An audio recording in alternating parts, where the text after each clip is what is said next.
So we got more to talk about today. I want to start with Paddy Pimblett and his comments on Dan Hooker and how I think this could play down the line here at lightweight. Then I want to get into Arman Tsarukyan and Dana's comments about him not getting the title shot because of his headbutt on Dan Hooker. And also, Trevor Whittman made some comments about Gaethje's future, so we'll get into that too. But before we do that, if you're new here, I would really appreciate it if you dropped a sub to the channel and give this video a like. And if you just did, thank you so much. I really do appreciate it. So let's go. So Paddy Pimblett, he made a joking comment about Dan Hooker and how bad his grappling is. He mentioned his mom, saying he couldn't grapple a rapist off of his mom. Now, did he cross the line with this comment? Yeah, I mean, I guess I will say it's in poor taste.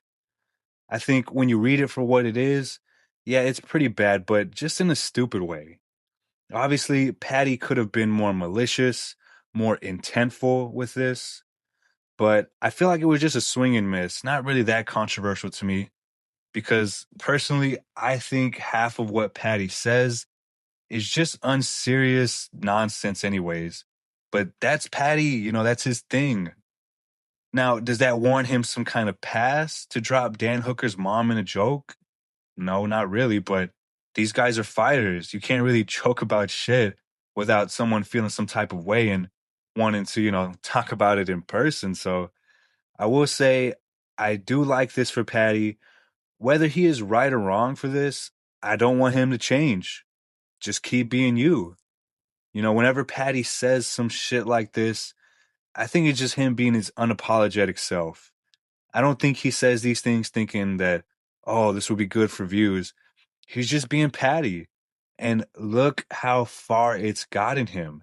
He's fighting for what I would say is the undisputed title disguised as the interim, but that's a whole nother conversation. Let's talk about how Paddy hasn't gone through any of the most dangerous fighters in this division. Like, we've never seen that before. This is the lightweight division, the most prestigious in all of MMA, the UFC lightweight division. This division is jam-packed at the top when talking about who's next in line for the title, and he just jumped that shit. Like, bro had a VIP pass, and he just skipped the line.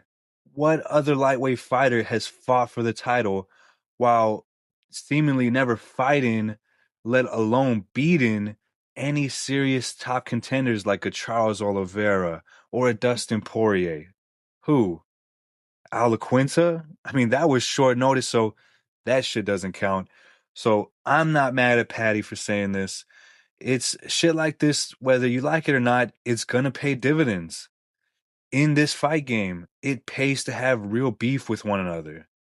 So I'm not a Dan Hooker fan. Maybe that's why my reaction is actually who fucking cares?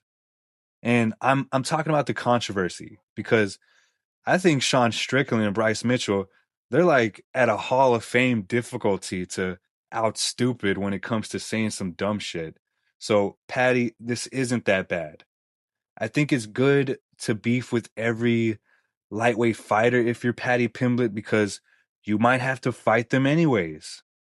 Dan Hooker isn't in the title picture, but Paddy he's kind of right there with him if we're being honest. We know Paddy is getting this shot because of promotional favoritism and the desire for the UFC to have another star in the UK Ireland region. So if he loses, all of our reactions are probably going to be, damn, I guess he is trash. So I think whenever you do the math, he's not that far off from fighting a Dan Hooker if he loses to Gaethje. So to me, Paddy is kind of becoming this sort of like a rare baby face heel. I think he's starting to unfold that way. He's not all the way there yet, but I think it's starting to unfold that way. And personally, I like it. The only downside here is if he doesn't become champ, then you've got a million bags of shit just waiting for you. So he better show up the better man versus Gaethje. That's all I'll say. Now, moving on to Arman and what Dana said. So on the Spin and Back Fist MMA show, Dana made an appearance and said something I felt like we all kind of knew, and he didn't really need to say it. Essentially, he said the headbutt from Arman to Dan Hooker at the face-off of their matchup only played a role in him not getting the next title shot, not the sole reason. The only reason he didn't get the title shot. Now, first off, the headbutt, it would have never happened had you done what was right and given Arman the title shot versus Topuria at 317. And I get it, it's a business.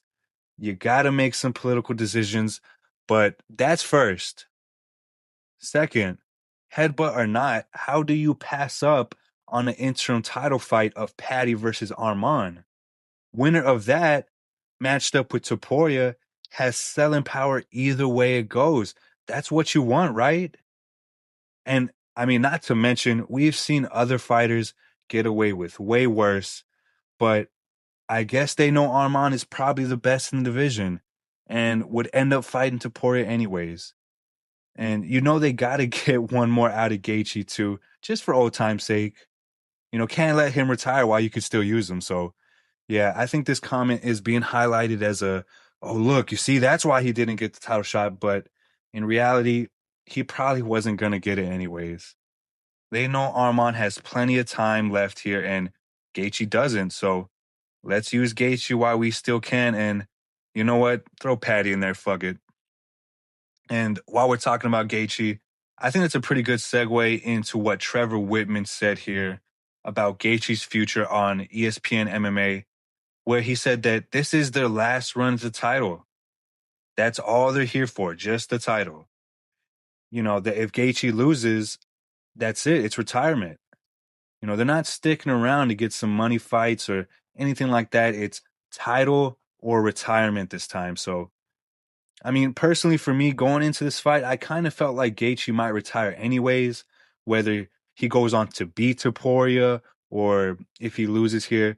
I think he retires either way. I don't know how many fights Gaethje has left on his contract, but whether it's a handful or whatever, I just don't see him fighting past Topuria. To me, Gaethje has always been that guy that we know he can be champion. I don't think that's a question. He just had these moments where you're just kind of questioning him, like, well, what was the game plan there? And not to mention, he has just always ran into a killer when it was time. So this time around, it won't be any different. And I'm talking about Ilya there, not Paddy, just to clarify. So it would be nice to see Gaethje get one because to me, he's a Hall of Fame fighter. He stood out through an entire era of the UFC, but the only problem is he doesn't have that championship to get in. Personally, me, I don't think you always need a belt to get in, but if you're getting in without one, you better have a pretty strong case. Your career needs to be filled with memorable moments and fights that made you stand up off the edge of your seat and, at least fight in a title fight or multiple title fights. That to me, that's an accomplishment in and of itself. So obviously, that's not what they're doing it for. They're doing it to actually win the thing. But, I think he's a Hall of Fame fighter. I think Gaethje had plenty of those, firefights that, you will rewatch and say, damn, like I miss watching this guy. So as fans, Gaethje fed us pretty good. But is he going to go on some title run if he beats Topuria? I'm doubtful. I would say no. I think he retires if he beats Topuria or whoever for the undisputed. I think these comments from Trevor, they back that up even more. So let's see what happens. After all, he does have to get through Paddy first, so we will see. So if you enjoyed this video, give it a like. Please sub to the channel, guys. I really appreciate it if you made it this far, tuning in, listening. Thank you so much, and bye.